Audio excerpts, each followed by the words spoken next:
കോൺഗ്രസ് നേതാവ് CK ഗോപാലകൃഷ്ണന്റെ ഭാര്യ നൽകിയ അധിക്ഷേപ പരാതിയിൽ മൊഴിയെടുത്ത് പോലീസ്. CK ഗോപാലകൃഷ്ണന്റെ ഭാര്യയുടെയും ബന്ധുക്കളുടെയും മൊഴിയാണ് രേഖപ്പെടുത്തിയത്. CPIM നേതാവ് KJ ഷൈനെതിരായ സൈബർ അധിക്ഷേപ കേസിലെ പ്രതിയാണ് ഗോപാലകൃഷ്ണൻ.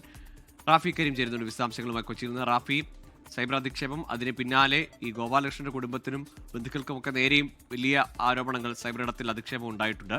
ആർക്കൊക്കെതിരെയാണ് ഈ പരാതി? സൈബർ അധിക്ഷേപത്തിൽ ഗോപാലകൃഷ്ണന്റെ ഭാര്യ നൽകിയ പരാതിയിലാണ് ഇപ്പോൾ പോലീസ് നടപടിയുമായി മുന്നോട്ട് വന്നിരിക്കുന്നത്.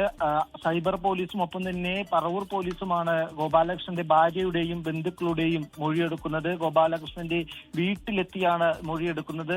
ഈ സംഭവവുമായി ബന്ധപ്പെട്ടുകൊണ്ട് ഗോപാലകൃഷ്ണന്റെ ഭാര്യയുടെയും ഒപ്പം തന്നെ മകളുടെയും ചിത്രങ്ങളടക്കം ഉപയോഗിച്ചുകൊണ്ടായിരുന്നു ഫേസ്ബുക്കിലൂടെയുള്ള സൈബർ അധിക്ഷേപം നടന്നത്. ഗോപാലകൃഷ്ണന്റെ ബന്ധുക്കളുടെയും ചിത്രങ്ങൾ ഈ സൈബർ അധിക്ഷേപത്തിന് വേണ്ടി ഉപയോഗിച്ചിരുന്നു. ഇതിന്റെ എല്ലാം അടിസ്ഥാനത്തിലായിരുന്നു ഈ ഭാര്യ പരാതി നൽകിയത്. തുടർന്നായിരുന്നു ഇത്തരത്തിലുള്ള അന്വേഷണത്തിലേക്ക് ഈ സംഘം കടന്നത്. ഈ പോസ്റ്റിൽ ഗോപാലകൃഷ്ണന്റെ ചിത്രവും ഒപ്പം തന്നെ ഭാര്യയുടെ ചിത്രവുമെല്ലാം മാർക്ക് ചെയ്തുകൊണ്ടുള്ള വിമർശനങ്ങളും ഒപ്പം തന്നെ അധിക്ഷേപ കമന്റുകളും വ്യാപകമായിരുന്നു. പല അധിക്ഷേപ പേജുകളിലേക്കും ഈ ചിത്രങ്ങൾ ദുരുപയോഗം ചെയ്യുകയും ചെയ്തിട്ടുണ്ട് എന്നുള്ളതാണ് കണ്ടെത്തിയിരിക്കുന്നത്. എന്തായാലും ഈ പോലീസ് ഈ മൊഴിയെടുത്തതിന് ശേഷം വിശദമായ നടപടികളിലേക്ക് കടക്കാനാണ് നിലവിൽ തീരുമാനം. ശരി, റാഫി കരീമാണ് വിവരങ്ങൾ നൽകിയത് കൊച്ചിയിൽ നിന്ന്.